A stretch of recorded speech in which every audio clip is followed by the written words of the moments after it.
আসসালামু আলাইকুম। আজকে ব্লগে থাকছে গ্রামীণ জীবনে প্রাকৃতিক সন্ধ্যাবেলা, অনেক মনোমুগ্ধকর। সন্ধ্যার দিকে বা সূর্যাস্তের দিকে যখন সূর্যটা পশ্চিম দিকে হেলে যায়, তখন দেখতে অনেক সুন্দর লাগে।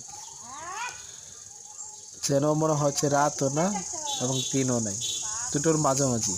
তার মানে গোধূলিবেলা। গোধূলিবেলায় দেখতে আসলেই অনেক সুন্দর। গ্রামীণ পরিবেশ অনেক সুন্দর থাকে। গ্রামের বাড়ির থেকে সেগুলো প্রাকৃতিক দৃশ্যগুলো দেখতে যেন নিজের প্রাণটা জুড়িয়ে যায়।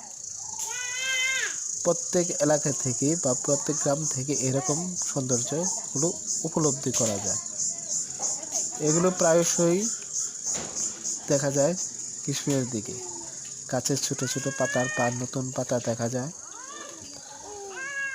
এসবকে মানুষের কলরব অনেকটা থেমে যায়। গ্রামীণ পরিবেশ দেখতে